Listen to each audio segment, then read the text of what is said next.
पति सिद्धारमैया पर आंच आई तो पत्नी धर्म जागा। पति को मुश्किल से निकालने के लिए 14 प्लॉट कर दिए वापस।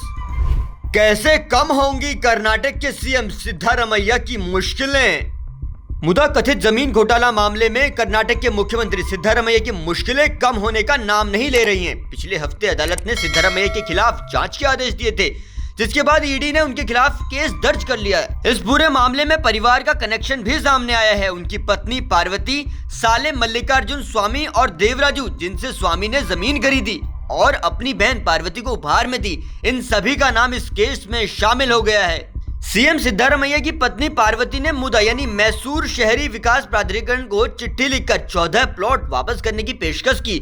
पत्नी के इस फैसले के बाद सीएम सिद्धारमैया ने सोशल मीडिया एक्स पर पोस्ट करते हुए लिखा, मैं बिना झुके लड़ना चाहता था, लेकिन मेरे खिलाफ चल रही राजनीतिक षड्यंत्र के बाद पत्नी के फैसले का सम्मान करता हूं। सिद्धारमैया ने लिखा, प्रदेश में जनता जानती है कि विपक्षी दलों ने मेरे खिलाफ साजिश रची है और मेरे परिवार को मामले में घसीटने की कोशिश की।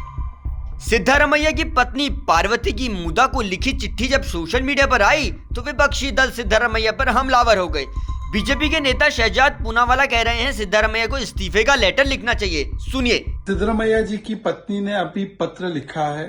ये पत्र रेजिग्नेशन का होना चाहिए था सिद्धारमैया जी का।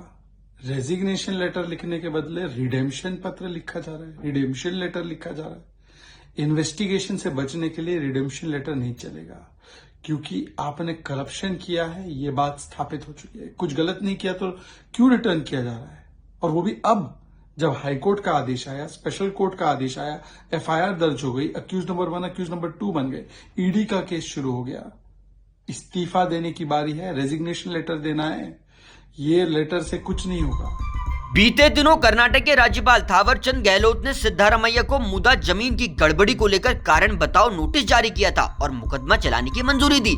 उसके बाद राज्यपाल के आदेश को सिद्धारमैया ने हाईकोर्ट में चुनौती दी थी और मंगलवार 24 सितंबर को हाईकोर्ट ने तथ्यों की जांच का हवाला देते हुए सिद्धारमैया पर केस चलाने की हरी झंडी दे दी, जिसके बाद ईडी ने भी उनके खिलाफ मुदा जमीन मामले पर मनी लॉन्ड्रिंग का केस दर्ज कर लिया।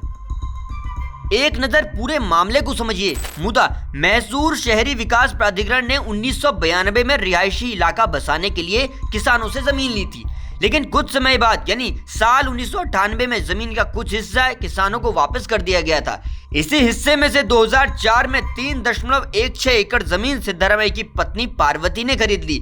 तब कर्नाटक में कांग्रेस जेडीएस की सरकार थी और सिद्धारमैया राज्य के डिप्टी सीएम हुआ करते थे। कर्नाटक के कथित जमीन घोटाला मामले पर हमारे रिपोर्टर्स की लगातार नजर बनी हुई है। सबसे पहले अपडेट आप तक पहुंचाएंगे, देखते रहिए जनसत्ता।